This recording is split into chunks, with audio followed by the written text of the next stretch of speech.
Alors nous sommes en pleine pandémie du virus Covid-19 et il y a quand même quelques éléments dont il faut parler et qui sont étranges.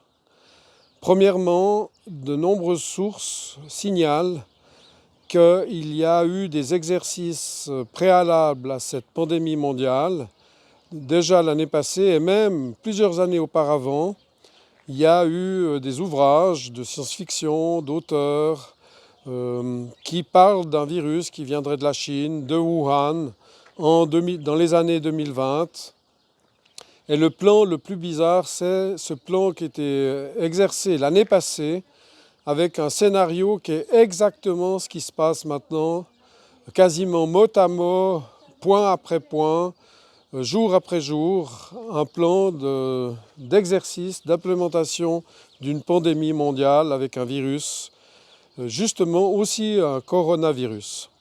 Donc on peut se poser des questions légitimes face aux événements qui se passent, qui méritent vérification, d'autant plus que des scientifiques au-dessus de tout soupçon, notamment le professeur Raoult et des scientifiques chinois, ou bien au Canada, dans plusieurs domaines, qui nous affirment qu'on a déjà un traitement de ce virus, notamment avec de la chloroquine, qui nous permet de lutter contre ce virus pour un coût très modique.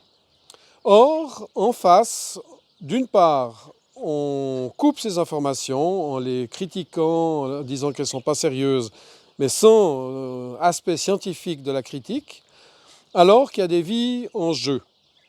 Il serait intolérable et inadmissible et grotesque qu'on ait vraiment ces soins à base de chloroquine ou de nivaquine ou d'autres produits. Il y a plusieurs produits qui sont cités, qui soignent notamment l'aspect des poumons engorgés de manière très rapide et pour des montants ridicules, quelques centimes par comprimé. Les Chinois parlent de 2 prises de 500 mg chaque jour et c'est liquidé en quelques jours.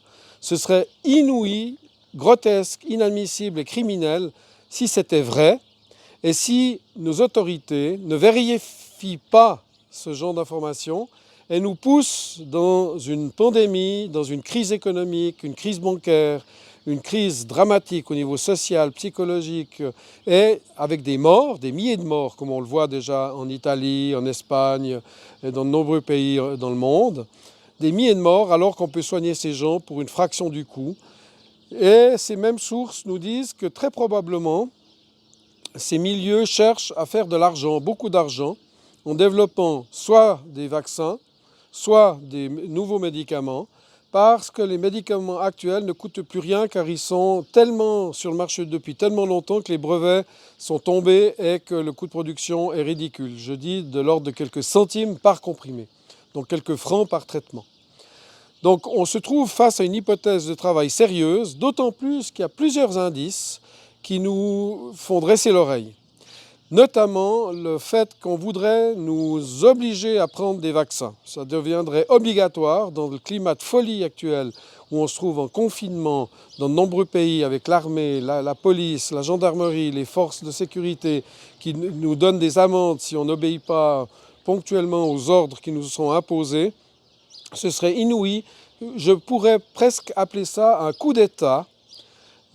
Cette loi martiale qui s'installe dans le monde entier, c'est un espèce de coup d'État. Et l'hypothèse est vraiment à étudier que nous nous trouvons face au soubresaut de la bête, de ce qu'on appelle l'état profond ou l'état satanique ou l'état des sociétés secrètes qui, sentant qu'ils sont en train de perdre le pouvoir, veulent mettre leurs griffes sur nous, sur nos libertés, en nous vendant la sécurité. Messieurs, mesdames, nous allons vous mettre en sécurité contre un vilain virus contre lequel nous n'avons pas d'autre arme que de vous mettre en cage et de telle manière que vous nous protégiez notre système dramatique et intolérable d'exploitation d'esclaves par millions alors que tout le monde pourrait très bien vivre.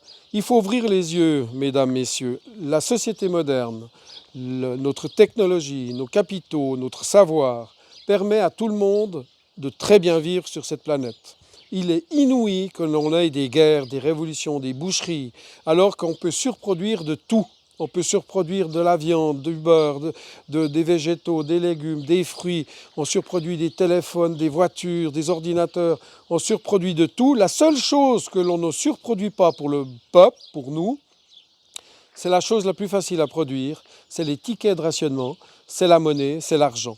Et maintenant qu'on est en pandémie, tout d'un coup, ils sortent des milliards pour sauver les banques, pour sauver le système bancaire qui est déjà en faillite. Regardez le cours des bourses, regardez la valeur boursière des banques, des instituts financiers, des assurances. Les traders, ceux qui connaissent l'économie, savent que ça n'a quasiment pas de valeur, la bourse s'écroule. Et cette pandémie organisée, à mon avis, c'est un moyen de cacher la merde aux chats, de la mettre sous le tapis, de telle manière qu'ils reprennent le contrôle sur nos vies, ils reprennent le contrôle sur l'économie, ils reprennent le contrôle en leur faveur d'une petite coterie, d'une minorité infime de la population pour nous garder esclaves. Et ils pourraient même aller jusqu'à provoquer des guerres civiles, parce qu'on va mettre le couvre-feu, la loi martiale, pendant 1 semaine, 2 semaines, 1 mois.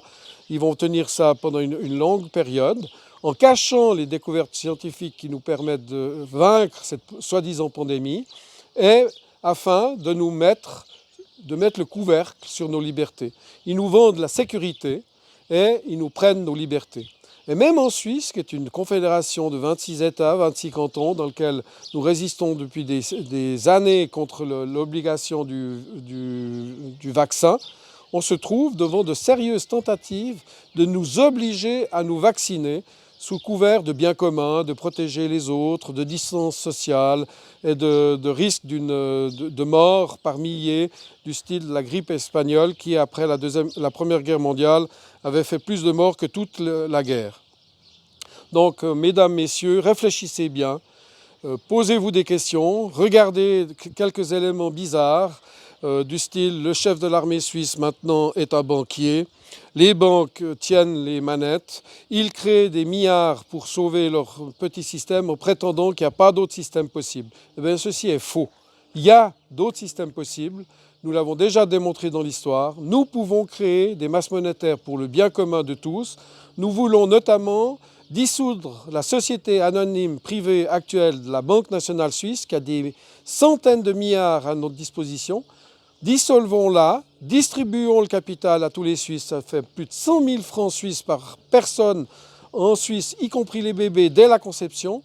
Créons une coopérative citoyenne intégrale comme la Migros, dont nous sommes tous automatiquement des coopérateurs, avec un compte en tant que coopérateur automatique à toutes les personnes dès leur conception en Suisse, avec un compte qui est ravitaillé régulièrement, à définir de manière démocratique, et nous pouvons vivre dans un monde nettement meilleur que ce monde soi-disant sans alternative que les financiers nous imposent pour avoir des petits toutous, des petits esclaves obéissants, qui se lèvent très tôt le matin, qui ne rentrent pas à midi pour s'occuper de leur famille et qui rentrent tard le soir, fatigués et qui ne peuvent pas éduquer leurs enfants. Grâce au confinement, grâce à cette période, prenez le temps de réfléchir, renseignez-vous sur Internet, cherchez les mots création monétaire, les mots monnaie pleine, les mots crédit social, mais le vrai crédit social et pas celui truqué par les Chinois qui veulent surveiller toute leur population. Cherchez les mots démocratie économique, cherchez la vérité, vous la trouverez. Merci, cherchez bien.